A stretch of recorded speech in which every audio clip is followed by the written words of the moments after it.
அல்லாஹ்வினுடைய மிக பெரும் கிருபையினால்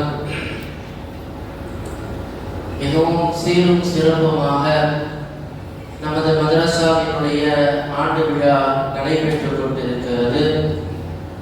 இந்த இரண்டாவது அமர்வை அல்லாஹ்வினுடைய திருமறை ஓதுவதின் மூலமாக தற்போது துவக்கமாக இருக்கிறது. திருமறை ஓதுவதற்காக ஷுஐபுல் ஹக் அவர்கள் இப்பொழுது ஓதி காட்டுவார்கள்.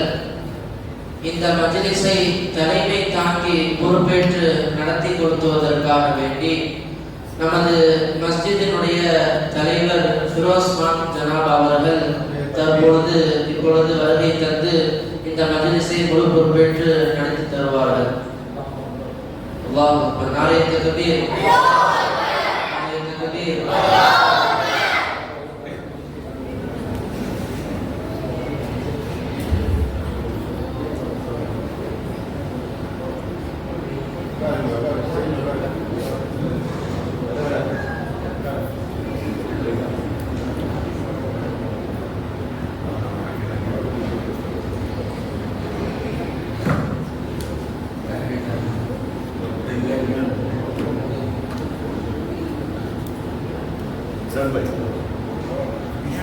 மதிப்புக்குரிய நம்மளுடைய செக்ரட்டரி ஈரான் சாவங்க அன்புடன் அழைக்கிறோம்.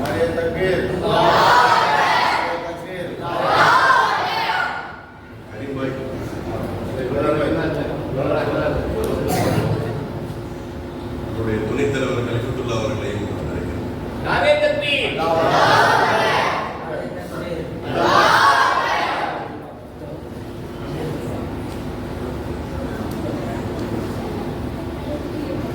இப்பொழுது திருக்குர்ஆனை ஓதி துவக்கி வைப்பதற்காக ஷுஐபுல் ஹக் அவர்கள் வருகை தருவார்.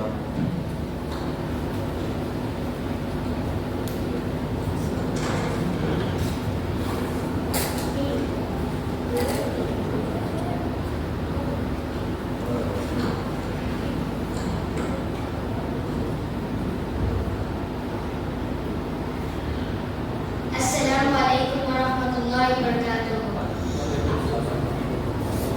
أعوذ بالله من الشيطان الرجيم.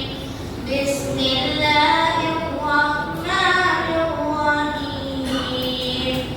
إن للمتقين مفازا حدائق وأعنابا وكواعب أترابا وقاصات دهاقا لا يسمعون فيها لغوا ولا كذابا جزاء من ربك عطاء حسابا. رب السماوات والأرض وما بينهما الرحمن لا يملكون منه كتابا.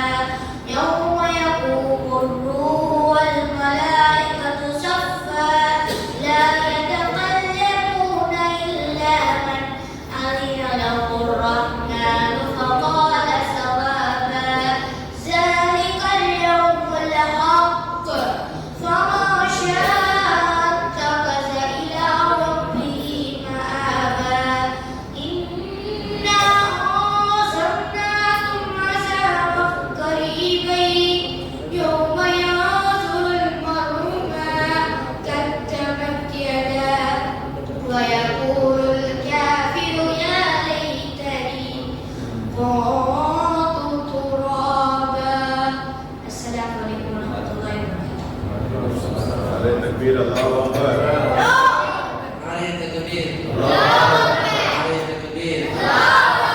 மாஷா அல்லாஹ், மாஷா அல்லாஹ். அல்லாஹ்வின் குழந்தைக்கு இவ்வளவு ஒரு அழகான ஒரு நாவாற்றலை வழங்கி இருக்கிறார். மென்மேலும் இந்த நாவாற்றலையும் நினைவாற்றலையும் ரப்புல் ஆலமீன் குழந்தைகளுக்கும் அனைத்து குழந்தைகளுக்கும் அதிகரித்து தந்தவர் புரிவானாக. அடுத்தபடியாக நம்ம நிகழ்ச்சியினுடைய விறுவிறுப்பான வீரங்கை பேச்சாளர்கள் இப்பொழுது காத்துக் கொண்டிருக்கிறார்கள். முதலாவதாக முஹம்மது இஸ்மாயில் அவர்கள் பெருமானார் ஸல்லல்லாஹு அலைஹி வஸல்லம் அவர்களினுடைய ஹிஜ்ரத் பயணத்தை குறித்து இப்பொழுது நமக்கு முன்னால் உரை நிகழ்த்துவார்கள்.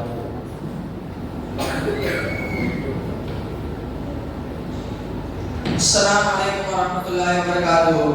نحمده ونصلي على سيدنا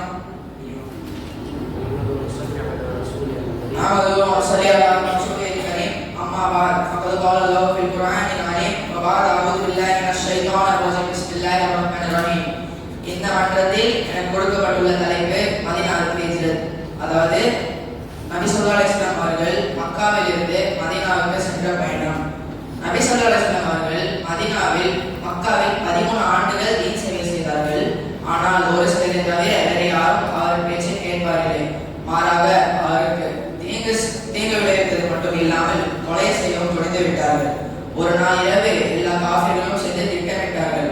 அதாவது ஒவ்வொரு கோத்திரத்தில் இருந்தும் ஒரு நபர் என்று கணக்கிட்டு நபி ஸல்லல்லாஹு அலைஹி வஸல்லம் அவர்களின் வீட்டை முற்றுகையிட்டு அவர் வெளியே வந்த பின் எல்லாரும் சேர்ந்து அவரை கொலை செய்ய திட்டமிட்டனர். நபி ஸல்லல்லாஹு அலைஹி வஸல்லம் அவர்களுக்கு வஹி மூலமாக இதை தெரிவித்து உடனடியாக மக்கா துறந்து மதீனாவுக்கு செல்லும்படி கட்டளையிட்டார்.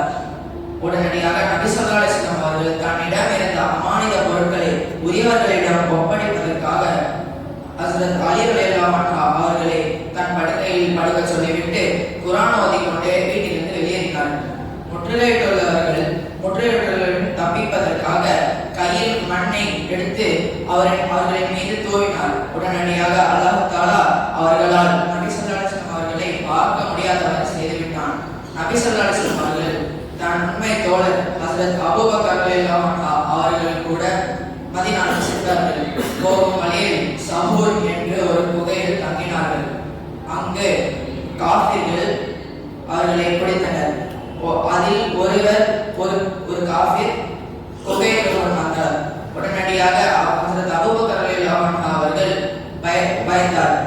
அதுக்கு நபி ஸல்லல்லாஹு அலைஹி வஸல்லம் அவர்கள் சொன்னார், லா தஹ்சன் இன்னல்லாஹ மஅனா, கவலைப்படாதே சகோதரே, அல்லாஹ் நம்ம கூட இருக்கிறான். உடனடியாக அல்லாஹ் தஆலா அந்த காஃபிரால் கொகைக்குள் பார்க்க முடியாதவர் செய்துவிட்டான். 3 நாட்கள் பயணத்திற்கு பிறகு நபி ஸல்லல்லாஹு அலைஹி வஸல்லம் அவர்கள் மதீனாவுக்கு சென்றார்கள். அங்கு எல்லோரும் அவர்களுக்காக காத்து கொண்டிருந்தார்கள். உடனடியாக சிறுமிகள் எல்லாம் ஈரங்க சென்றனர். அதுக்கப்புறம் ஒரு பிரச்சனை வந்தது. என்னவென்றால், நபி ஸல்லல்லாஹு அலைஹி வஸல்லம் அவர்கள் யார் வீட்டில் தங்குவது என்று நபி ஸல்லல்லாஹு அலைஹி வஸல்லம் அவர்கள் என்ன சொன்னார்கள் என்றால், என் ஒட்டகம் எங்கு போய் உட்காருகிறதோ அங்குதான் நான் தங்குவேன் என்று. அந்த ஒட்டகம் பொறுமையாக நடந்து போய் ஹஸ்ரத் அபு அய்யூப் அலைஹிஸ்ஸலாம் அவர்களின் வீட்டிற்கு முன் உட்கார்ந்தது. அஸ்ஸலாமு அலைக்கும் வரஹ்மத்துல்லாஹி வபரகாத்துஹு. யாரே தக்பீர் அல்லாஹ்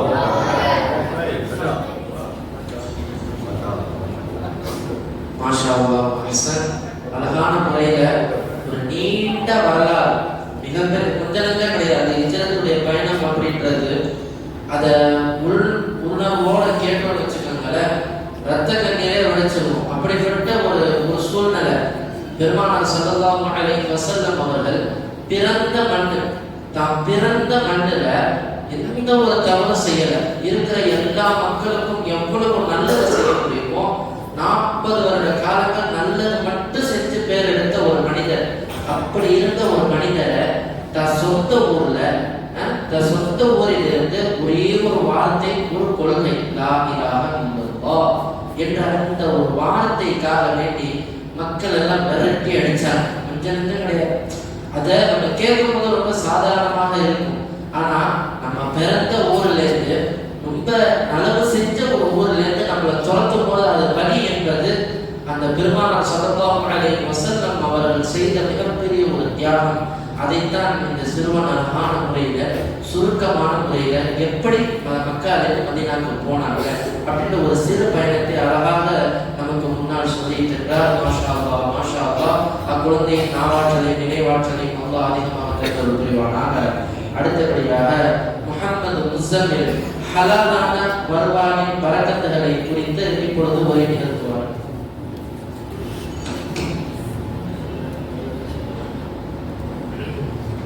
السلام عليكم ورحمة الله وبركاته. نحمده ونصلي على رسوله الكريم. أما بعد فقد قال الله في القرآن العظيم بعد أعوذ بالله من الشيطان الرجيم بسم الله الرحمن الرحيم. أحل الله البيع وحرم الربا وصدق الله العظيم. من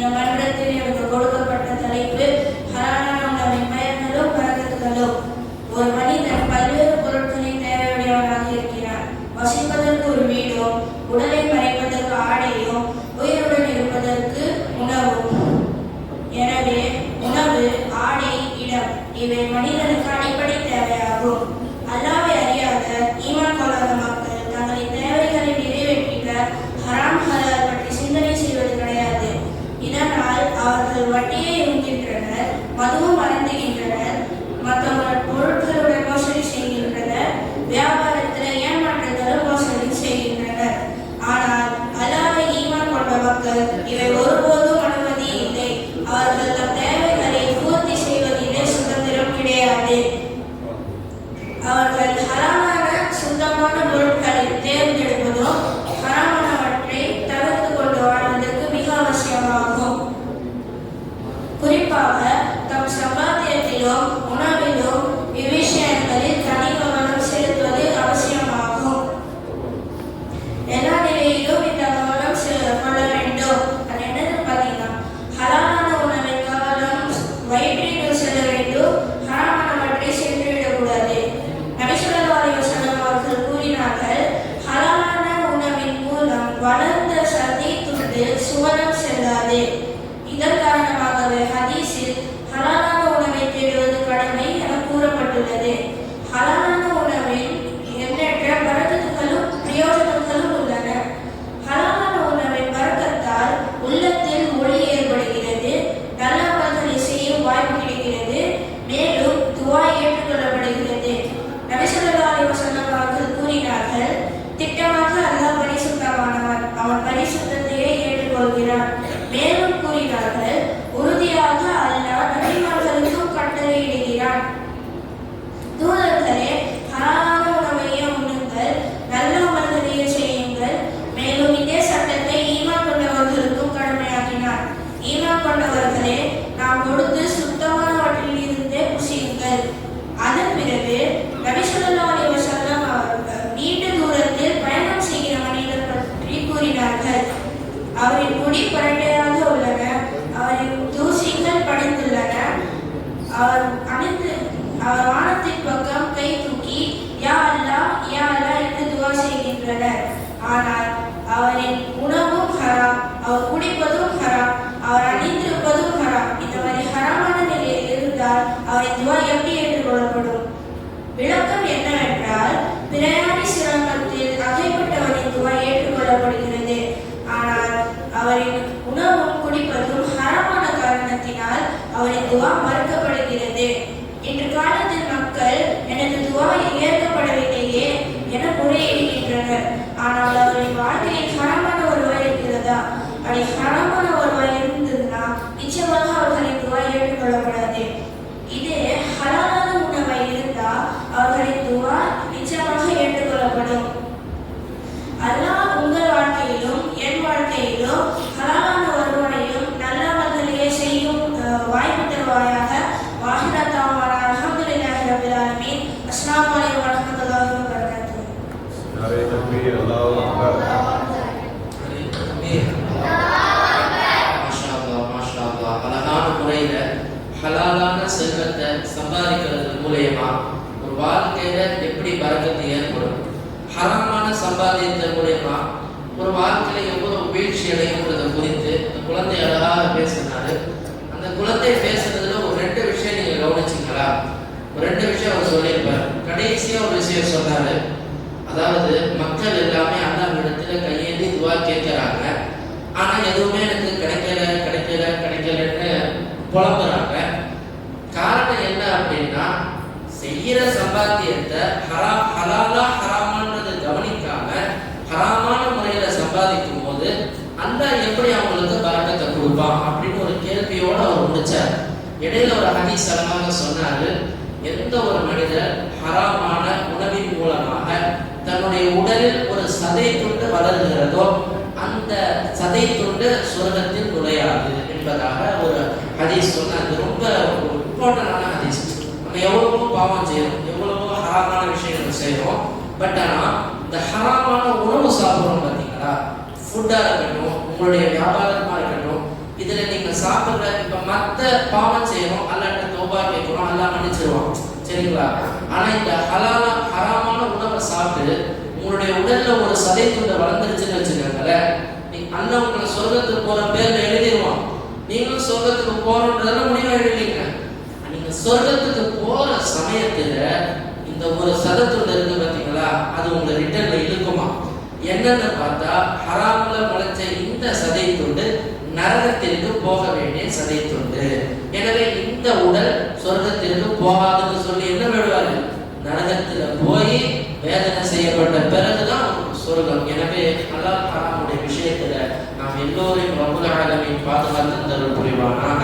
அடுத்தபடியாக அப்துல் ரஹ்மான் அவர்கள் முஹம்மது முஹம்மது ஸல்லல்லாஹு அலைஹி வஸல்லம் அவர்கள் எப்பொழுது நபியாக ஆனார்கள் என்பதை குறித்து இப்பொழுது இங்கிலீஷில் பயான் செய்வார்கள்.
எவ்வளவு அழகாக ஒரு தைரியத்தோடு ஒரு துணிச்சலோடு பொதுவாக மதரசாக்கள் எல்லாம் ஆலிம் உலமாக்களை உருவாக்கும் போது மன்றம் அப்படின்னு சொல்லி ஒன்று வாரம் நடத்துவாங்க. அதிலெல்லாம் ஆலிம்கள் போய் இந்த மாதிரி ஒரு சின்ன மாணவர்களுக்குள்ளேயே பேசி பேசி பேசி ப்ராக்டிஸ் ஆகிதான் இந்த விஷயத்தெல்லாம் ஆலிம்கள் ஃபேஸ் பண்ணி ஒரு மஸ்ஜிதுக்கு இமாமா வராங்க. ஆனால் இந்த மாதிரி எந்த ஒரு விஷயமே இல்லாமல் நம்முடைய குழந்தைகள் இவ்வளவு பெரிய விஷயத்த பேசும்போது நமக்கே ஆச்சரியமா இருக்குது. இப்ப நம்முடைய குழந்தை இப்ப அழகாக ஒரு விஷயம் சொல்லிச்சு, பெருமானார் ஸல்லல்லாஹு அலைஹி வஸல்லம் அவர்கள் எப்படி நுபுவத்தை அடைந்தார்கள். இந்த விஷயத்தை பத்தி அப்படியே பேசிட்டு வரும்போது அவர் அழகா சொன்னாரு, பாயிண்டா சொன்னார். நீங்க கவனிச்சிருப்பீங்க, அன்னை கதீஜா ரலியல்லாஹு அன்ஹா அவர்கள் இடத்துல மனைவி இடத்துல இவங்க போய் இந்த நடந்த விஷயத்த சொல்றாங்க. இது போல ஹிரா குகையில இப்படி ஒரு சம்பவம் நடந்துச்சு, திடீர்னு இப்படி வந்து ஜிப்ரீல் வந்தாங்க, எனக்கு இந்த விஷயத்தெல்லாம் சொன்னாங்க, எனக்கு ஒண்ணுமே புரியல, இது வகி என்ன என்னன்றதே எனக்கு தெரியலன்னு இடிச்சு போகும்போது இதை அவர் அப்படியே இங்கிலீஷ்ல சொல்லிட்டு வர. அப்ப ஹதீஜா ரலியல்லாஹு அன்ஹா அவர்கள் ஆதரவோடு தன்னுடைய கணவனை பார்த்து சொன்னாங்க, இது மாதிரி உங்களுடைய உள்ளம், உங்களுடைய குணம் மனிதர்களை நீங்க ஒருபோதும் இழிவுபடுத்தினதே கிடையாது. உங்களால மக்களுக்கு எவ்வளவு உதவி செய்ய முடியுமோ அவ்வளவு நீங்க உதவி செஞ்சீங்க. உங்களால மனிதர்களுக்கு எவ்வளவு சகோதரத்துவத்தை கொடுக்க முடியுமோ கொடுத்தீங்க. மற்றவர்களுடைய கஷ்டங்களை உங்களுடைய கஷ்டங்களாக நீங்க எடுத்துக்கிட்டீங்க. ஏழைகளுக்கு வாரி வழங்குறீங்க. அல்லாஹ் ஒருபோதும் உங்களை இழிவுபடுத்த மாட்டார். அல்லாஹ் ஒருபோதும் உங்களை இழிவுபடுத்த மாட்டான். அல்லாஹ் won't destroy you. Allah won't destroy you அப்படின்னு சொல்லி அந்த வார்த்தையில அழகா சொன்னாங்க பாத்தீங்களா. பெருமானார் ஸல்லல்லாஹு அலைஹி வஸல்லம் அவர்களுக்கு அப்பதான் ஒரு பூஸ்ட். அது வரைக்கும் ரொம்ப உடைஞ்சு போயிட்டாங்க. நம்ம சொல்றத மக்கள் எப்படி நம்புவாங்க, குளோபல் விஷயத்தை திடீர்னு போய் மக்கள்கிட்ட சொன்னா எப்படி நம்புவாங்க ஒரு அச்சம். ஆனா இங்க பெண்களுக்கு நான் சொல்லக்கூடிய ஒரு மிக முக்கியமான ஒரு செய்தி என்னன்னு சொன்னா, கணவன் வாழ்க்கையில எப்பெல்லாம் தோய்ந்து போறாங்களோ அந்த கணவன் அவனுடைய வாழ்க்கையில உச்சகட்டத்துக்கு போறதுக்கு அடிப்படை காரணம் அவர்களுடைய மனைவிமார்கள் தான். ஒரு ஆறுதலா ஒரு வார்த்தையை நீங்க சொன்னீங்கன்னு சொன்னா, எப்படி ஹதீஜா ரலியல்லாஹு அன்ஹா அவர்கள் சொன்னார்களோ அதுபோல நீங்கள் உங்களுடைய கணவன்மார்களை பார்த்து கொண்டீர்களே ஆனால் ஒருபோதும் அல்லாஹ் உங்களை இழிவுபடுத்த மாட்டான். இந்த உலகமும் உங்களை இழிவுபடுத்தாது என்பதை நீங்கள் புரிந்து கொள்ள வேண்டும். எனவே கண்ணியமிக்க அல்லாஹ்வின் நல்லடியார்களே, ஆண்களாக இருக்கட்டும் பெண்களாக இருக்கட்டும் ஒருவருக்கொருவர் புரிந்து உணர்ந்து இவங்க கஷ்டத்துல இருக்காங்களா, முதல் ஆறுதல் கணவனோட தான். கணவன் கஷ்டத்துல இருக்கிறாரா, முதல் ஆறுதல் பெண்களுடையதாக தான் இருக்கணும். இதுக்கு பிறகுதான் நண்பர்கள் மற்ற விஷயங்கள் எல்லாமே. எனவே இந்த செய்தியை தான் அந்த குழந்தை அழகான முறையில இங்கிலீஷ்ல நமக்கு முன்னாடி சொல்லிட்டு போனாரு. அடுத்தபடியாக அல்ஹம்துலில்லாஹ் இப்பொழுது நிகழ்ச்சியினுடைய இறுதி கடைசியாக அல்லாஹ்வினுடைய திருநாமத்தை உரைப்பதற்காக வேண்டி முஹம்மது யூசுப் அவர்கள் அழகான முறையில் நமக்கு முன்னால் இப்பொழுது ஓதி காட்டுவார்கள்.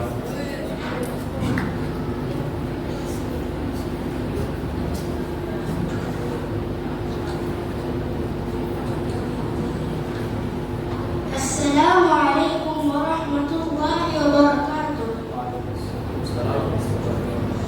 أسماء الحسنى يا من هو الله الذي لا إله إلا هو الرحمن الرحيم الملك القدوس السلام المؤمن المهيمن العزيز الجبار المتكبر الخالق البارئ المصور الغفار القهار الوهاب الرزاق الفتاح العليم القابض الباسط الخافض الرافع المعز المذل السميع البصير الحكم العدل اللطيف الخبير الحليم العظيم الغفور الشكور العلي الكبير الحفيظ المقيت الحسيب الجليل الكريم الرقيب المجيب الواسع الحكيم الودود المجيد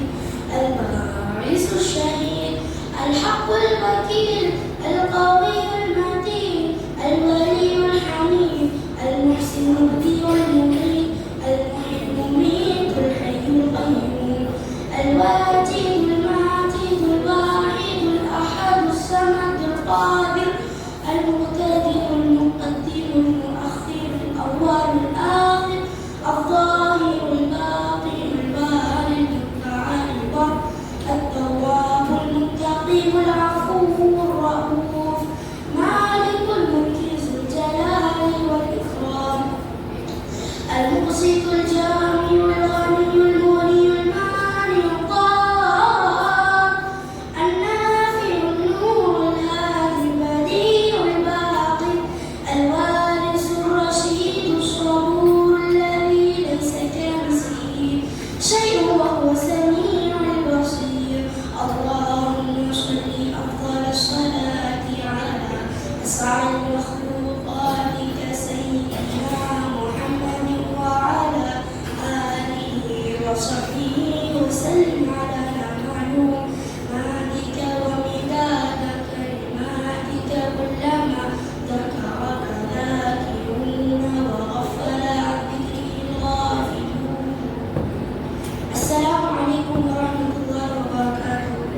தக்பீர் அல்லாஹ்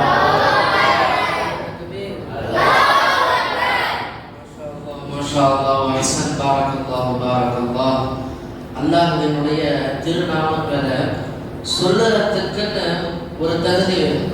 அதை நம்ம சொல்றத நம்ம முடிவு பண்ணக்கூடாது, அல்லாஹ் தான் முடிவு பண்ணுவோம். அல்லாஹ்வுடைய பெயர் இருக்கு பார்த்தீங்களா, நம்ம இன்னைக்கு வாழ்க்கையில லேசா நினைச்சுக்கிட்டு இருக்கிறோம். அஸ்மாவுல் ஹுஸ்னால என்னன்னே தெரியல, பல பேருக்கு அஸ்மாவுல் ஹுஸ்னால என்னன்னு கேட்கல. அல்லாஹ் என்ன தெரியுமா குர்ஆன்ல சொல்றா, நீங்கள் அல்லாஹ்விடத்தில் துஆ கேட்டுக் கொள்கிறீர்களா, அல்லாஹ்வை நீங்கள் அழைக்கிறீர்களா, அல்லாஹ்விற்கென்று அஸ்மாவுல் ஹுஸ்னாக்கள் இருக்கிறது, அழகான பெயர்கள் இருக்குது, அதை சொல்லி அல்லாஹ்ட்ட துஆ கேளுங்க. அல்லாஹ் சொல்றான், வலில்லாஹில் அஸ்மாவுல் ஹுஸ்னா ஃபதுஊஹு பிஹா. அல்லாஹ் குர்ஆனிலே அவனுக்கு அழகிய பெயர் நாமங்களை வைத்திருக்கிறான், அந்த பெயர் நாமங்களை வைத்து அவனிடத்தில் துஆ கேளுங்கள் என்பதாக பெருமானார் ஸல்லல்லாஹு அலைஹி வஸல்லம் அவர்கள் இந்த ஆயத்தின் மூலமாக நமக்கு விளக்கம் கொடுக்கிறார்கள். என்றால் இன்னைக்கு அஸ்மாவுல் ஹுஸ்னா என்பது சமுதாயத்தில் ஒரு மிகப்பெரிய ஒரு முன்னேற்றத்தை கொண்டு வரணும். இப்போ பிள்ளைக்கு நம்ம எந்த அஸ்மாவுல் ஹுஸ்னா கொடுத்து இந்த ஆண்டு விழாவில் நீ சொல்லுதா அப்படின்னு நம்ம கொடுக்கறது நோக்கம் என்ன தெரியுமா, மக்கள் எல்லோருக்குமே இந்த அஸ்மாவுல் ஹுஸ்னா போய் வீட்டில் சேரணும். ஏன்னா இந்த அஸ்மாவுல் ஹுஸ்னான்றது மந்திர வார்த்தை கிடையாது, நல்லா கவனிக்கணும். இது சும்மா ஒரு வார்த்தை ஓதிக்கிட்டு அப்படிப்பட்ட உங்களுடைய வாழ்க்கையை மாற்றக்கூடிய ஒரு பொக்கிஷம் இந்த அஸ்மாவுல் ஹுஸ்னாவில் அல்லாஹ் வைத்திருக்கிறான். அதை அல்லாஹ்வே குர்ஆன்ல சொல்லி இருக்கிறான். அப்படிப்பட்ட முத்தான 99 வார்த்தைகளை, 99 மட்டும்தான் அஸ்மாவுல் ஹுஸ்னா கிடையாது, ஆயிரக்கணக்கில் கிதாபுல ஆயிரக்கணக்கில் அல்லாஹ்வை புகழக்கூடிய எல்லா வார்த்தைகளும் அஸ்மாவுல் ஹுஸ்னா தான். அப்ப நீங்க எப்பெல்லாம் துஆ கேட்கிறீங்களோ, துஆ கேட்கறதுக்கு முன்னாடி கருணையாளனே, ரஹீமே, ரவுஃபே, தாதல் ஜலாலி வல் இக்ராம், யா ஹய்யு யா கய்யூம், யா அர்ஹமர் ராஹிமீன் நீங்க சொல்லி சொல்லி கேட்கும்போது அந்த துஆ ஒருபோதும் மறுக்கப்படுவதில்லை என்பதாக பெருமானார் ஸல்லல்லாஹு அலைஹி வஸல்லம் அவர்கள் நமக்கு கற்றுத் தந்திருக்கிறார்கள் என்பதை நாம் இப்பொழுது இந்த குழந்தை அழகான முறையில் உங்களுக்கு ஓதி காட்டி உணர்த்தி காட்டி சென்றிருக்கிறார்கள். வல்ல ரஹ்மான் இன்னொரு விஷயம், இந்த ஓதிட்டு போன குழந்தை 18 ஜூஸ் மனப்பாடம் பண்ண ஹாஃபிஸ் ஓதுன இந்த குழந்தை 18 ஜூஸ் ஓதுன ஒரு ஹாஃபிஸ். இன்னும் இந்த குர்ஆனை முழுமையாக மனனம் செய்து இந்த குர்ஆனின் மூலமாக அந்த குழந்தை வாழ்க்கையில் உச்சகட்டம் செல்வதற்கு நாம் எல்லோரும் அந்த குழந்தைகளுக்கு ரப்பல் ஆலமீன் தௌஃபீக் புரிவானாக. ஆமீன். அடுத்தபடியாக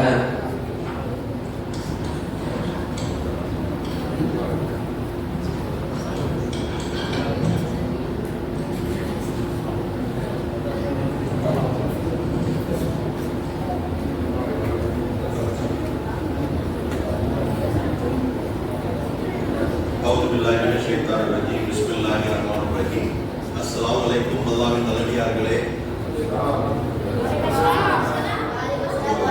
அருமையான பொன்மாலையில பிள்ளைகளுடைய ஸ்பீச் அண்ட் எல்லாமே ரொம்ப அருமையா இருந்தது. அதாவது 2 விஷயங்க, 2 மேடை தான் ரொம்ப ஒரு எல்லாரும் பயப்படக்கூடிய மேடை. 2 மேடை இருக்கு, ஒரு தூக்கு மேடை, இன்னொரு பேச்சு மேடை. இந்த பேச்சு மேடையெல்லாம் பயங்கரமா அசத்திட்டாங்க நம்ம பிள்ளைகள். அதற்கு நம்மளுடைய இமாம் அவங்க பெற்றோர்களுக்கு தான் மிகப்பெரிய ஒரு நன்றி சொல்லணும். மதரசா மூலமா எஜுகேஷன் ரொம்ப நல்லா பண்ணிட்டு இருக்காங்க. நம்மளுடைய ரிஸ்வான் இமாம் அவருக்கு ஒரு மிக பெரிய ஒரு நன்றி சொல்லணும். யாரே தக்பீர் அல்லாஹ் அக்பர். அண்ட் ரொம்ப ரொம்ப சந்தோஷமான இந்த தருணம். அதாவது ஆனுவல் டே, இது எத்தனாவது ஆனுவல் டேன்றது நம்ம கணக்கிட முடியாது. நிஸ்வா பள்ளிவாசல் ஆரம்பிச்சு கிட்டத்தட்ட ஒரு 10 வருஷம், ஒரு சின்ன ஒரு கொட்டாயிலிருந்து ஆரம்பிச்சு எல்லாருடைய உழைப்பும் எல்லாருடைய துவாவும் எல்லாருடைய நன்கொடையினாலதான் இன்னைக்கு அல்ஹம்துலில்லாஹ் இது மாதிரியான ஒரு எடுத்துக்காட்டான ஒரு பள்ளிவாசல் இங்க நீலாங்கரையில, சின்ன நீலாங்கரையில அமைஞ்சிருக்கு. சின்ன நீலாங்கரை, ஆனா பள்ளிவாசல் மிகப்பெரிய ஒரு பர்க்கத்தான ஒரு பள்ளிவாசல். சைஸோட சின்னதா இருக்கலாம், அவருடைய பர்க்கத்தும் நேமத்து எல்லாமே ரொம்ப மிகப்பெரிய இதா இருக்கு. அண்ட் இந்த பள்ளிக்கு நான் ஒரு தலைமை தாங்குகிறதுல அல்லாஹ்வுக்கும் நன்றி சொல்றேன். என்னுடைய நண்பர்கள், என்னுடைய கமிட்டி மெம்பர்ஸ் எல்லாருக்குமே நன்றி சொல்றேன். இந்த தலைமை பொறுப்பு எனக்கு கொடுத்ததுனால. தலைமை பொறுப்பு என்னமோ எனக்கு கொடுத்துருக்காங்க.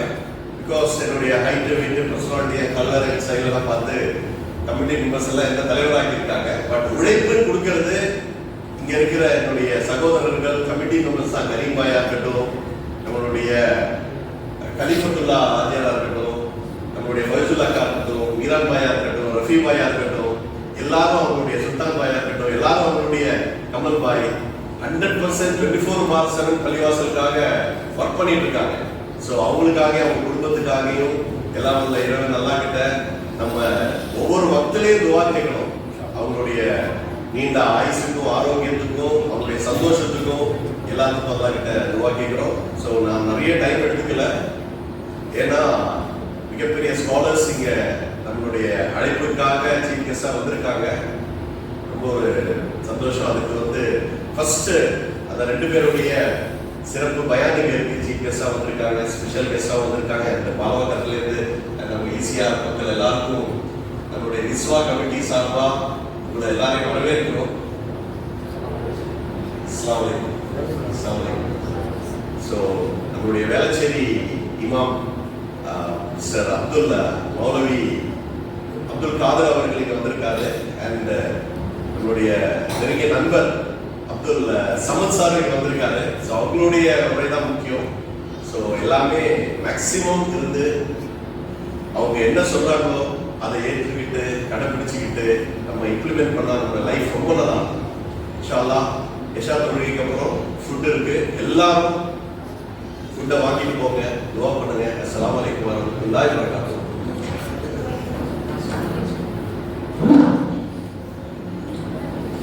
இப்பொழுது நமது மதரசாவிற்கு வருகை தந்திருக்க மௌலவி அப்துல் காதர் ஹசரத் அவர்களுக்கு வேளச்சேரி பள்ளியினுடைய இமாம் நமது மஸ்ஜிதுடைய தலைவர் முன்னாடி நிறுத்தி மரியாதை செய்வார்கள்.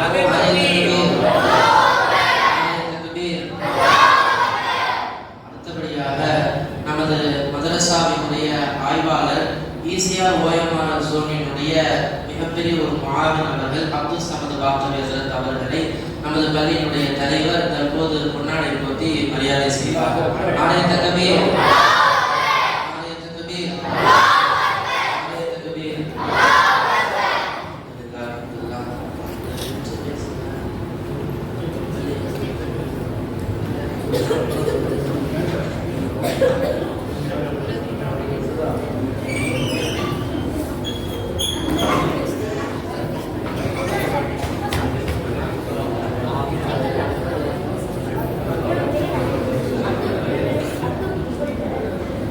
அல்ஹம்துலில்லாஹ்.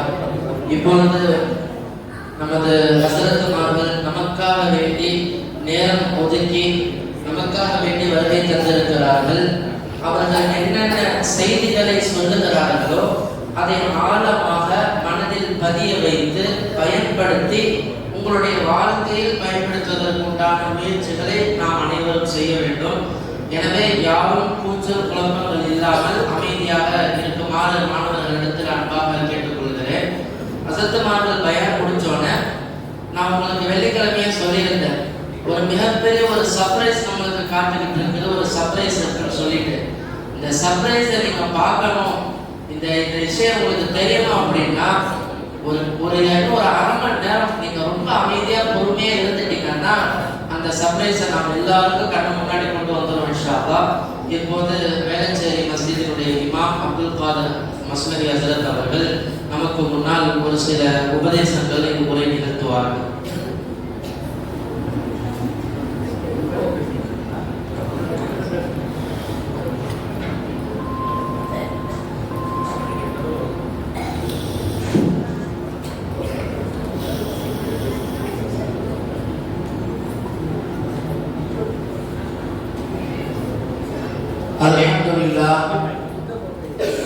Alhamdulillah Rabbil Alamin wal aqibatu lil muttaqin wassalatu wassalamu ala sayyidina Muhammadin asyrafil mursalin wa ala alihi wa sahbihi wa sallam amma ba'd.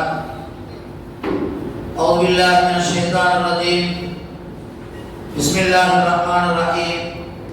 Syahrul Ramadan alladzi unzila fihi al-Qur'an. وقال النبي سيد البشر محمد صلى الله عليه وسلم خيركم من تعلم القرآن وعلمه. صدق رسول الله سيد البشر محمد صلى الله عليه وسلم.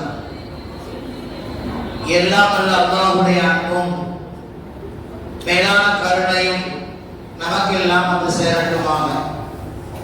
நமது உயிரினும் உயிரான உயிரை விடவும் மேலான காத்தமுல் அன்பியா வல் முர்சலீன் முஹம்மது ரசூலுல்லாஹி ஸல்லல்லாஹு அலைஹி வஸல்லம் அவர்களுடைய அன்புக்கும் ஷஃபாஅத்திற்கும் உரியவர்களாக எல்லாம் அல்ல ரப்பல் ஆலமீன் அல்லாஹ் நம் அனைவர்களையும் ஆக்கி அருள்வானாக. சங்கையான ஒரு மஜ்லிஸ் இங்கே நடந்து கொண்டிருக்கிறது. மாணவர்கள் மிக அழகான முறையில் தங்களுடைய மார்க்க ஞானங்களை வெளிப்படுத்தினர். பொதுவாக நான் ஒரு விஷயத்தை இங்கே பதிவு செய்ய விரும்புவேன். அல்லாஹ் நம்முடைய பிள்ளைகளுடைய நாவின் வழியாக குர்ஆனை பேச வைத்திருக்கிறார். அல்லாஹ் நம்முடைய பிள்ளைகளின் வழியாக நாவின் வழியாக ஹதீஸை பேச வைத்திருக்கிறார். அல்லாஹ் நம்முடைய பிள்ளைகளின் நாவின் வழியாக மார்க்க விஷயங்களை பேச வைத்திருக்கிறார். இது எவ்வளவு பெரிய ஒரு முக்கியமான விஷயம். இது சர்வசாதாரணமான ஒன்றல்ல. இதன் பின்னணியிலே முதல் இடத்திலே மரியாதைக்குரிய இந்த மஸ்ஜிதுடைய இமாம் அவருடைய கடுமையான உழைப்பு இருக்கிறது. அவர்களுக்கு எல்லா வகையிலையும் சப்போர்ட் கொடுக்கக்கூடிய நிர்வாகத்தினுடைய சப்போர்ட் இருக்கிறது. எது இருந்தாலும் பிள்ளைங்க மதரசாவுக்கு வரணுமே, அப்படி வர வைக்கிறதுக்கு பெற்றோர்கள் நினைத்தால் மட்டும்தான் முடியும். எனவே பெற்றோர்களும் இதில் பாராட்டுக்குரியவர்கள். ஒரு மதரசா நடைபெறுகிறது, எவ்வளவு பெரிய ஒரு உன்னதமான ஒரு வாய்ப்பு. இந்த வாய்ப்பை நாம் பயன்படுத்தாவிட்டால் நாம் எப்பொழுது இந்த கல்வியை நாம் பெற முடியும்? நீங்க உலகப்படி படிப்பீங்க, நிறைய விஷயங்கள் ஏன் படிக்கிறோம் நமக்கும் தெரியாது, அதனால ஒண்ணுமே புரியாது. என் பையன் உட்கார்ந்து படிச்சுட்டு இருந்தான், புறக்கீழப்பு என்றால் என்ன, அதே திரும்ப திரும்ப படிச்சுட்டே இருந்தான். ஆனா போட எனக்கே மனப்பாடம் ஆயிட்டு இருந்தான். எத்தனை தடவைடா புறக்கீழப்பு பத்தி பேசிட்டு இருப்பேன். பாருங்க, ஸ்கூலுடைய அந்த சிலபஸ்ல ஒண்ணுக்கும் தேவையில்லாத பல விஷயங்கள் புகுத்தப்பட்டிருக்கு. இஸ்லாமிய உண்மையான வரலாறுகள், ஹைதர் அலி, திப்பு சுல்தான் போன்றவருடைய வரலாறுகள் எல்லாம் அழிக்கப்பட்டு தன்னுடைய ஆட்சி அதிகாரத்தின் மூலமாக அழிக்கப்பட்டு ஒண்ணுக்கும் இல்லாத விஷயங்கள் எல்லாம் உங்களுடைய கல்வில ஏற்றப்படுது. அதனால உங்களுக்கு படம் இல்லை, யாருக்கும் படம் இல்லை, வெறும் அதை எழுந்தாதான மார்க் போடுவாங்க, அதனால படிக்க வேண்டியது. ஆனா குர்ஆன் அப்படி அல்ல. நீங்கள் அலிஃப் லாம் மீம் என்று சொன்னால் அலிஃப் என்பதற்கு ஒரு தனி நன்மை உண்டு, லாம் என்பதற்கு தனி நன்மை உண்டு, மீம் என்பதற்கு தனி நன்மை உண்டு. ஸல்லல்லாஹு அலைஹி வஸல்லம் சொல்வார்கள், லா அகூலு அலிஃப் லாம் மீம் ஹர்ஃப். அலிஃப் லாம் மீம் மூணு சேர்ந்து ஹர்ஃப்னு சொல்ல மாட்டேன். அலிஃபுன் ஹர்ஃபுன் லாமுன் ஹர்ஃபுன் மீமுன் ஹர்ஃப். அலிஃப் என்று சொன்னால் ஒரு நன்மை, லாம் என்று சொன்னால் ஒரு நன்மை, மீம் என்று சொன்னால் ஒரு நன்மை. குர்ஆன் ஓதுறதுல நன்மை அல்லலாம். அதனால நம்முடைய பணம் எதுவும் செலவாக போறது கிடையாது. நம்முடைய பணம் செலவாகுமா? குர்ஆனை நாம் ஓதுகின்ற பொழுது அவ்வளவு நன்மைகள் இருக்கிறது. அல்லாஹ் குர்ஆனிலே ரமலானுடைய மாதம் குறித்து அல்லாஹ் பேசும் பொழுது ஷஹ்ரு ரமலான், ரமலான் மாதம் அது எப்படிப்பட்டது தெரியுமா? அல்லதி உன்சில ஃபீஹில் குர்ஆன், குர்ஆன் இறக்கப்பட்ட மாதம் என்று அல்லாஹ் கூறுகிறார். நபிகள் நாயகம் ஸல்லல்லாஹு அலைஹி வஸல்லம் சரி, அல்லாஹ்வும் சரி, மாதங்களில் ரமலான் மாதத்திற்கு தனி முக்கியத்துவத்தை இந்த மார்க்கம் வழங்குகிறது. அந்த ரமலான் மாதத்தினுடைய சிறப்புகளை சொல்கின்ற பொழுது முதல் விஷயமாக அல்லாஹ் பதிவு செய்வது குர்ஆன் இறங்கிய மாதம். உலக பெருமறை அல் குர்ஆன் இறங்குவதற்கு அல்லாஹ் தேர்ந்தெடுத்த மாதம் ரமலான் மாதம். இதை விட இன்னொரு சிறப்பு என்ன இருக்கு? ஆக நாம் இந்த குர்ஆனோடு நம்முடைய தொடர்பை பலப்படுத்த வேண்டும். பொதுவா சொல்லுவாங்க, குர்ஆனோடு நமக்கு 4 தொடர்புகள் உண்டு. குர்ஆனோட நம்முடைய தொடர்பு எத்தனை இருக்கணும் சொல்லுங்க பிள்ளைங்க? 4 தொடர்புகள் இருக்கணும். மரியாதைக்குரிய சகோதரி அவர்கள் எப்ப பேசுறாங்க ஏதாவது ஒரு இல்ம சொல்லுவாங்க, ஒரு கேள்வி கேட்பாங்க. கேள்வி கேட்டு அவங்க போடக்கூடிய ஒரு சின்ன ஆடியோவாக இருந்தாலும் அதுல ஒரு பொது நாடு சென்ற அதாவது பொதுவான விஷயம் ஆன்மீக விஷயங்கள். அதே மாதிரி நான் பயான் பேசுறதுங்கிறது நானா பேசப்பட்டது இல்லாம நம்ம 2 பேருமே சேர்ந்து என்ன செய்யணும், ஒரு கலந்துரையாடல். அவ்வளவுதான். குர்ஆனோட நம்முடைய தொடர்பு 4 தொடர்பு இருக்கு. முதல் தொடர்பு குர்ஆன் முதல்ல ஓதணும். நம்மள எத்தனை பேருக்கு குர்ஆன் ஓத தெரியும்? குர்ஆன் என்பது நமக்காக இறக்கப்பட்ட வேதம். உலக மக்கள் எல்லோருக்கும் நேர்வழி காட்டுவதற்காக இறக்கப்பட்ட வேதம் அது. அந்த குர்ஆன் பக்கமே நம்ம போகாம இருந்தா என்ன? குர்ஆன்ல முதல் விஷயம் குர்ஆனை ஓத வேண்டும். இரண்டாவது குர்ஆனுடைய பொருளை விளங்க வேண்டும். என்ன அல்லாஹ் சொல்ல வராங்கிறது விளங்கும். மூணாவது அதன்படி நடக்க வேண்டும். நாலாவது கடமை என்ன, அதை பிறருக்கு எத்தி வைக்க வேண்டும். மாற்று மத சகோதரர்களோடு நாம் பழகுகின்ற பொழுது அவங்கள்ட்ட நம்முடைய மார்க்கத்தை, நம்முடைய தீனை, நம்முடைய குர்ஆனை, நம்முடைய ஹதீஸை அப்படியே நளினமான முறையில் அவர்களிடத்தில் கொண்டு போய் சேர்க்க வேண்டும். இது நம்ம எல்லாருடைய கடமை. ஒவ்வொரு பெற்றோர்களுக்கும் இதில் கடமை இருக்கிறது, ஒவ்வொரு மஸ்ஜிதுடைய நிர்வாகிகளுக்கும் இதில் கடமை இருக்கிறது, ஒவ்வொரு ஆலிம்களுக்கும் இதில் கடமை இருக்கிறது. இந்த தீன் இதை பாதுகாக்கிறதுக்கு சஹாபாக்கள் பட்ட கஷ்டங்கள், இன்றைய காலத்தில் இருக்கிற நவீன தொழில்நுட்பங்கள் எதுவுமே இல்லாத காலம் சூசலாசுடைய காலம். இப்ப எதனால ரெக்கார்டு இருக்கு, என்னெல்லாமோ பண்றாங்க. ஏஐனுடைய வளர்ச்சி வந்துருச்சு. என்னெல்லாமோ மக்கள்லாம் கேள்வி சேட்டு பேட்டி எதை சொல்றாங்க அதுல கேட்கிறாங்க. இப்படியாக வளர்ச்சி ரொம்ப ஓவரா போயிட்டு இருக்குது. ஆமா, என்னமோ தெரியாம ஏதோ ஒரு புதுசா இருக்கு, அதுல உள்ள போனவங்க அதை மாட்டிக்கிறாங்க.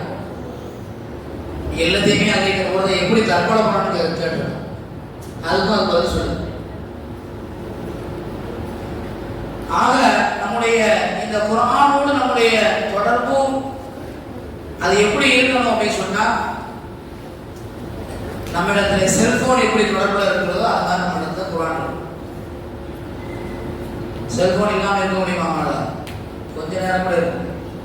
பள்ளிவாசல கூட வந்து செல்போன் எடுத்து வராம போச்சு. ஆக குர்ஆனோடு நம்முடைய தொடர்பு, அதை முதல்ல திலாவா என்று சொல்லப்படக்கூடிய குர்ஆன் ஓதுதல் நம்மிடத்தில் இருக்கணும். குர்ஆன் எப்படி பாதுகாக்கப்பட்டது, ஹதீஸ் எப்படி பாதுகாக்கப்பட்டது என்கின்ற வரலாற்று பின்னணியை தெரிந்தால் நாம் யாரும் விட மாட்டோம். நான் சுருக்கமாக என்னுடைய உரையை அமைத்துக் கொள்வேன். ஒரு செய்தி ஒன்று ஹதீஸ்களில் பதிவு செய்யப்பட்டிருக்கிறது. சையதுனா அபூ ஹுரைரா ரலியல்லாஹு தஆலா அவர்கள்,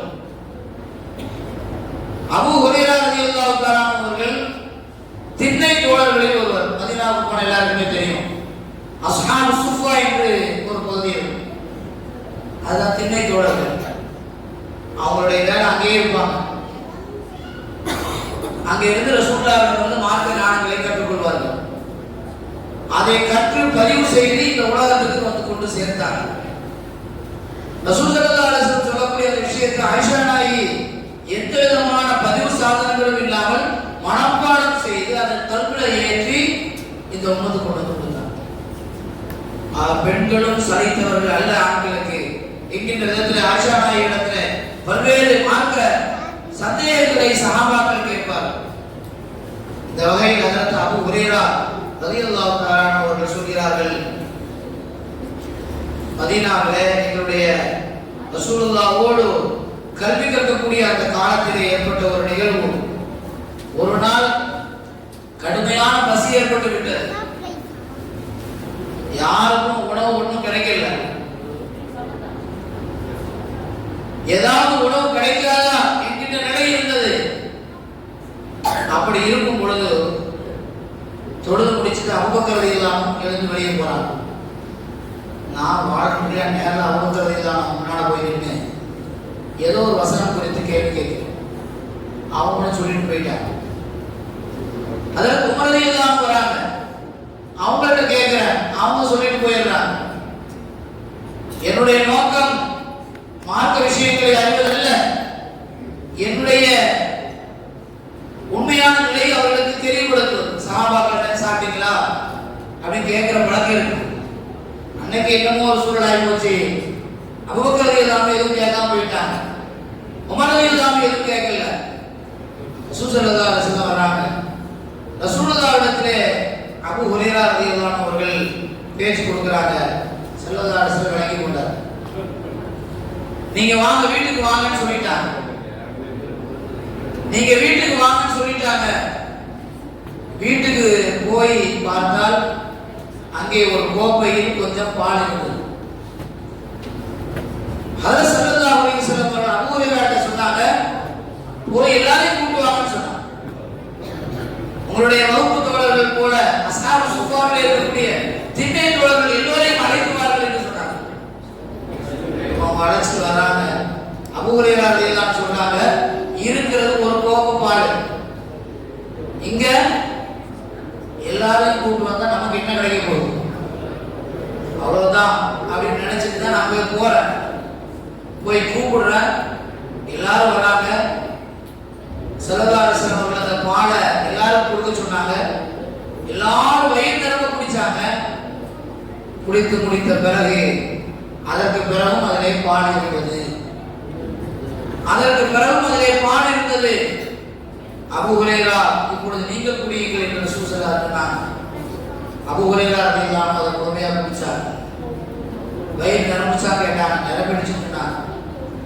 இந்த ஹதீஸை சொல்லக்கூடிய நோக்கம் என்னவென்று சொன்னால், பல நாட்கள் பட்டினி கிடந்து இந்த மார்க்கத்தை பதிவு செய்வதற்கு, கொண்டு சேர்ப்பதற்கு அவ்வளவு கஷ்டப்பட்டவர்கள் சஹாபாக்கள். நீங்க பார்க்கலாம், எங்க பார்த்தாலும் அபூ ஹுரைரா அவர்கள் அறிவிக்கிறார்கள் என்று பார்க்கிறோம். அதுபோல பெண்களில் ஆயிஷா நாயகி ரலியல்லாஹு அன்ஹா அவர்களை திருமணம் முடித்த நோக்கமே என்ன? இந்த தீனை அப்படியே பதிவு செய்வதற்கு. அவர்கள் தான் சிறிய வயதுடையவர்கள், மெமரி பவர் ரொம்ப அதிகமானவங்க. அதனால அவங்களுடைய மெமரி பவர் இந்த தீனுக்கு பயன்படணும் அப்படிங்கிறதுக்காகத்தான் ரசூல் ஸல்லல்லாஹு அலைஹி வஸல்லம் அவங்களே திருமணம் முடிச்சாங்க. ஆக இப்படியாக பல்வேறு நோக்கங்களின் அடிப்படையில் இந்த தீன் பாதுகாக்கப்பட்டது. இன்றளவுக்கு கொண்டு வந்து கொடுக்கப்பட்டிருக்கு. ஆனா இது இருட்டடிப்பு செய்வதற்கும், மதரசாக்களை ஓய்வதற்கும், மதரசாக்கள் நடத்த விடாமல் இருப்பதற்கும் இஸ்லாமிய எதிரிகள் வேகமாக பல்வேறு சூழ்ச்சிகளை செய்து கொண்டிருக்கிறார்கள். எனவே ஒவ்வொரு ஜமாத்தில் உள்ள நிர்வாக பெருமக்களும் மஸ்ஜிதில் மதரசா விஷயத்திலே ஒரு தனி கவனம் எடுக்க வேண்டும். பெண்கள் விஷயத்திலே கவனம் எடுக்க வேண்டும். பிள்ளைகள் விஷயத்திலே கவனம் எடுக்க வேண்டும். இன்றைய காலத்தில் சுதந்திரம் என்கின்ற பேரில் ரீல்ஸ்ல நம்ம பார்க்கலாம். நிறைய பெண் மக்கள், நிறைய இஸ்லாமிய பெண்கள் யாராவது போய் இதா சொன்னா, இது ஏன் ரைட், என்னுடைய ரைட்ஸ், இதுல நீங்க ஏன் தலையிடுறீங்க அப்படின்னு கேட்கிற லெவல்ல போய் கொண்டிருக்கிறார். இதற்கு முன்னால் அவர்கள் ஹிஜாப் இல்லாமல் அதுல ரீல்ஸ் போடுவாங்க. அது யாருக்கும் பெரிய விஷயமா தெரியாது. இப்போ அந்த அடையாளத்தோடு ரீல்ஸை போட்டுக்கிட்டு, பாட்டு பாடிக்கிட்டு, ஆடிக்கிட்டு, இதற்கெல்லாம் அடிப்படை காரணம் என்ன தெரியுமா? மார்க்கம் இல்லாம, மார்க்க அறிவு இல்லாம. இன்னொரு விஷயத்தை நான் கவலையோடு இங்கே பதிவு செய்வேன். ஒரு 3 நாளைக்கு முன்னால நடந்த ஒரு நிகழ்வு. முஸ்லீம்கள் நிறைந்த ஒரு ஊரில் ஒரு பெண்மணி, அந்த பெண்மணியுடைய மகனார் மதரசாவில் இப்சு மதரசாவில் ஓதிருக்கிறார். கிட்டத்தட்ட 23 ஜுஸுவை முடித்து விட்டார். ஒரு 7 ஜுஸு முடிச்ச ஆசாவை லீவுக்கு ஊருக்கு வந்திருக்கிறார். அந்த அம்மா, அந்த பையனுடைய அம்மா தண்ணி போடக்கூடிய பழக்கம். மீனவ சைடு அந்த லைன் தண்ணி போடக்கூடிய பழக்கம். அவங்களுடைய உறவுகளுக்கு மத்தியில், உறவுக்காரங்களுக்கு மத்தியில ஏதோ ஒரு பெரிய பிரச்சனை இருக்கிறது போல தெரியுது. இந்த பையன் மனசாவிலிருந்து வந்திருக்கிறான். இவங்களுடைய மாப்பா வழி உறவுக்காரங்க இந்த பையனை கூப்பிட்டு சாப்பாடு கொடுத்துருக்குறாங்க.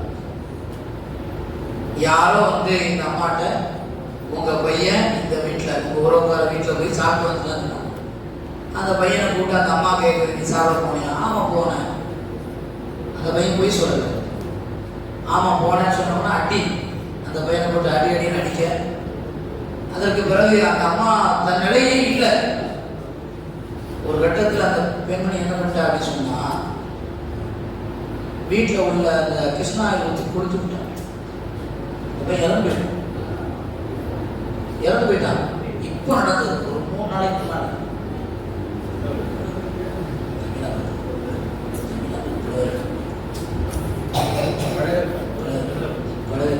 ஆலிம்கள் நிறைந்த ஊர், ஆலிம்கள் நிறைந்த ஊர். அந்த ஊர்ல இப்படிப்பட்ட ஒரு நிகழ்வு ஜமீனாபாத் நடந்திருக்குது. ஆமா, கொடுத்து விட்டா. அந்த அம்மாவுக்கு தெரியல. எல்லா வீட்லையும் பிள்ளைங்க உயிர் போனா யார் வந்து அழுவணும்? அம்மா தான் அழுவாங்க. அந்த அம்மாவுக்கு மைண்ட்ல இல்லை அது. ஆனா அந்த பையன் அவனுடைய நெருப்பு காயத்தோடு ஒரு சீரியஸான நிலையில வந்து காவலர்கள் வந்து கேட்குறாங்க. அந்த பையன் சரி நம்மளை ஏதோ பண்ணிட்டாங்க, நம்ம அம்மாவை ஏன் மாட்டி கொடுக்கணுங்கிறதுக்காக குடும்பத்தில் கடன் பிரச்சனை, அதனால நான் வந்து தற்கொலை பண்ணிக்கிட்டேன்னு சொல்லி வாக்குமூலம் கொடுத்து அம்மாவையும் காப்பாற்றி போயிட்டு அவன் இறந்து போயிட்டு. இந்த அம்மா வந்து மறுநாள் காலையில் ஐயோ என் பையன் போயிட்டானேன்னு சொல்லி, அப்போதான் அந்த அம்மாவுக்கே தெரியும். ஆனால் இது ஒரு முஸ்லீம் குடும்பத்துக்கு நடந்த ஒரு நிகழ்வு. எதற்காக இதை சொல்ல வரேன்னா, அந்த ஜமீனாபாத் போன்ற பகுதிகளில் வந்து அங்கே உள்ள அசத்துமார்கள் என்ன செய்வாங்கன்னா, வீட்டில் உள்ள பிள்ளைகளை எப்படியாவது ஆலிமாக்கிறதுக்கு முயற்சி பண்ணுவாங்க. அந்த வகையில் அந்த பையனை முயற்சி பண்ணியிருக்கிறாங்க. ஆனால் அந்த வீட்டில் உள்ள அந்த அம்மாவுக்கு இல்லை, மார்க்கம் இல்லை. அவ என்ன செய்யணுங்கிறதே தெரியாத ஒரு நிலைக்கு அவங்க போறாங்க அப்படின்னு சொன்னா, இதுக்கெல்லாம் என்ன காரணம்? அடிப்படையான மார்க்க ஞானம், அறிவு இல்லாமை தான். எனவே இங்க வந்திருக்கக்கூடிய தாய்மார்கள், உலக கல்விக்கு நீங்க எவ்வளவு முக்கியத்துவம் கொடுக்குறீங்களோ அதை விட பன்மடங்கு முக்கியத்துவத்தை இந்த மார்க்க கல்விக்காக நீங்க கொடுத்தீங்கன்னா உங்க பிள்ளைகளை பற்றி நீங்க கவலைப்படவே தேவை. ஒழுக்கம் உள்ளவர்களாக வளர்வார்கள், இறைச்சமிக்கவர்களாக வளர்வார்கள்.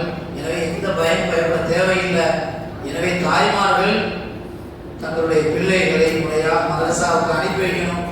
ஒரு சிறந்த உஸ்தாத், சிறந்த கண்காணிப்பாளர்கள், நல்ல நிர்வாகம், இவைகளெல்லாம் கிடைப்பது ஒரு பெரிய பாக்கியம். அதை நாம் நல்ல முறையில் பயன்படுத்திக்கிறோம். காசை கொடுத்து கொண்டு போய் எங்கேயாவது கொண்டு போய் சேர்க்கிறதை விட மார்க்க ஞானம் எங்கே முறையாக போதிக்கப்படுகிறதோ அங்கே நம்முடைய பிள்ளைகளை நாம் சேர்த்து அவங்களுக்கான மார்க்க விஷயங்களை கொடுப்பது இன்றைய காலத்தினுடைய மிக மிக கட்டாயமான ஒரு கடமை என்பதை நாம் புரிந்து கொள்ள வேண்டும். அடுத்ததாக சங்கையான ரமலான் மாதம் வருகிறது. இன்னும் ஓரிரு நாட்களில் ஸல்லல்லாஹு அலைஹி வஸல்லம் அவர்கள் ஷாபான் மாதத்தினுடைய கடைசி வந்துவிட்டால், அதாக்கும் ஷஹரு ரமலான் ஷஹருன் முபாரக்குன் ஷஹருன் அலீமுன் முபாரக்குன், உங்களுக்கு ரமலான் மாதம் வந்துவிட்டது என்று சொல்லுவாங்க. ரமலான் மாதம் இன்னைக்கு வரணும் இல்லை, ரமலான் மாதம் வந்துடுச்சு. அது சர்வசாதாரணமாக உள்ள மாதம் அல்ல, மகத்துவமிக்க ஒரு மாதம்.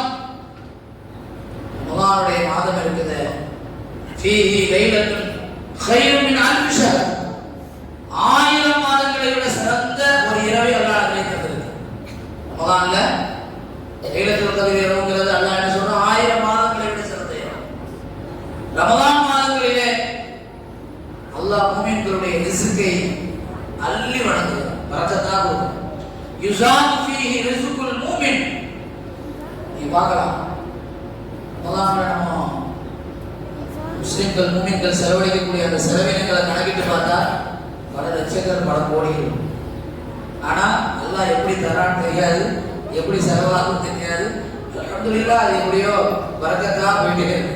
நன்மையான காரியங்களை தொடரா செய்வதனால பரக்கத்தை அல்லாஹ் வழங்கக்கூடிய மாதம் ஷஹ்ருல் பிர், நன்மைக்குரிய மாதம். ஷஹ்ருத் தக்வா, இறையச்சமிக்க மாதம். ரமலான் மாதத்துல யுலாஅஃபு ஃபீஹி ரிஸ்குல் முஃமின், யுலாஅஃபு ஃபீஹி அஜ்ருல் முஃமின், முஃமின்களுக்காக வழங்கப்படக்கூடிய கூலி பன்மடங்காக வழங்கப்படுகிறது. ஒரு ஃபரதை நீங்கள் ரமலானிலே நிறைவேற்றினால் மற்ற காலங்களில் 70 ஃபரதை நிறைவேற்றினால் இந்த நன்மையும் அவ்வளவு நன்மை கிடைக்கும். ஒரு நஃபிலான வணக்கத்தை ரமலானிலே செய்தால் ஃபர்லான வணக்கத்தை செய்தால் எந்த நன்மை கிடைக்குமோ அவ்வளவு நன்மை கிடைக்கும். அவ்வளவு உன்னதமான ஒரு மாதம் இந்த ரமலானுடைய மாதம் வருகிறது. எனவே ரமலானை பாக்கியமாக நாம் கழிக்க வேண்டும். குர்ஆனோடு நம்முடைய தொடர்பை பலப்படுத்த வேண்டும். குர்ஆன் நிறைய ஓத வேண்டும். சஹாபாக்கள் ஒரே இரவுல குர்ஆன் ஓதுவாங்க. ஒரே இரவுல முஸ்லிம் ஷரீஃப்ல ஹதீஸ் பதிவு செய்யப்பட்டிருக்கு. ஒரே இரவுல நம்மளாம் பார்த்து ஒவ்வொரு பள்ளியுடைய இமாம் சரி எல்லாம் அமல் செய்யுங்கன்னு சொல்ல வேண்டியிருக்கும். ரசூல் ஸல்லல்லாஹு அலைஹி சஹாபாக்கள் பார்த்து என்ன சொல்லுவாங்க தெரியுமா? கொஞ்சம் உடம்பையும் பார்த்துக்கோப்பா, இரவு முழுக்க ஒரே நாள்ல ஃபுல் குர்ஆன் அப்படிலாம் எடுத்துக்காதீங்க. ஒரு மாதத்துக்கு ஒரு குர்ஆன் ஓதுனா போதும். இல்ல யாரா சொல்றது அல்லாஹ்வுடைய தூதர்களே எங்களுக்கு சக்தி இருக்குது, ஒரு 20 டேஸ்ல ஒரு குர்ஆன் படிங்க. இல்ல அதோட சக்தி இருக்குது, ஒரு 10 டேஸ்ல ஒரு குர்ஆன் படிங்க. ஒரே இரவுல உட்கார்ந்து குர்ஆன் ஓதுறது ரொம்ப உங்களுடைய உடம்புக்கு செய்ய வேண்டிய ஹக் இருக்கிறது, உங்களுடைய மனைவிக்கு செய்ய வேண்டிய ஹக் இருக்கிறது, கடமை இருக்கிறது, உங்களுடைய கண்ணுக்கு செய்ய வேண்டிய கடமை இருக்கிறது. தூங்கணும், தூங்கி எழுந்து தொழுகணும். அது மாதிரி உடம்புக்கு செய்ய வேண்டிய கடமை இவையெல்லாம் பேணணும். நான் ஒரே தொழுத அதனால அப்படியே ஆயிடுச்சுங்கிற அந்த பேர் வரக்கூடாது. சஹாபாக்களை பொறுத்த அளவுக்கு ரசூலுல்லாஹி ஸல்லல்லாஹு அலைஹி வஸல்லம் அவர்கள் அமல லேசா சொன்னாலே அதை ஸ்ட்ராங்கா பிடிச்சுக்குவாங்க. ஆனா நம்மளை பொறுத்த அளவுக்கு என்னதான் சொன்னாலும் நாம என்ன பண்ணுவோமோ அதுதான் செய்யணும். அந்த அடிப்படையில் சகையான இந்த ரமலானுடைய மாதம் வருகிறது. அல்லாஹ் சுப்ஹானஹு வ தஆலா யார் பகலிலே நோன்பு வைக்கிறார்களோ அவருடைய பாவங்களை எல்லாம் மன்னிக்கிறார். மன் ஸாம ரமலான் ஈமான் வ ஹதிஸாபா குஃபிர லஹு மா தகத்தம மின் தம்பி. யார் ரமலான் மாதத்திலே யார் பகலிலே நோன்பு வைப்பார்களோ அவருடைய பாவங்கள் எல்லாம் மன்னிக்கப்படுகிறது. மன் காம ரமலான், ரமலானிலே யார் இரவு வணக்கம் செய்வார்களோ, யார் இரவு வணக்கம் செய்வார்களோ அவருடைய பாவங்கள் எல்லாம் மன்னிக்கப்படுகிறது என்று நபிகள் நாயகம் ஸல்லல்லாஹு அலைஹி வஸல்லம் சொன்னார்கள். இஷாவுக்கு பிறகு நாம் சொல்லக்கூடிய தராவி தொழுகையும் நாம் தொழ வேண்டும். அதற்கு பிறகு தஹஜ்ஜத்தும் நாம் தொழ வேண்டும். தஹஜ்ஜத்து சஹருக்காக எழுந்திருக்கக்கூடிய நாம் ஒரு 1/2 மணி நேரம் முன்னாடி இருந்தால் தஹஜ்ஜத் நமக்கு கிடைச்சிடும். சங்கையான ரமலானை பாக்கியமாக கிடைக்கக்கூடிய நசீபை, உடல் ஆஃபியத்தோடும் ஆரோக்கியத்தோடும் கிடைக்கக்கூடிய நசீபை ரப்பல் ஆலமீன் அல்லாஹ் நம் அனைவருக்கும் தந்தல்வானாக. பிஹக்கி சய்யிதினா முஹம்மது ஸல்லல்லாஹு அலைஹி வஸல்லம் வ ஆலி சய்யிதினா முஹம்மது ஸல்லல்லாஹு அலைஹி வஸல்லம் வ ஆகிரு தஅவானா அல்ஹம்துலில்லாஹ்.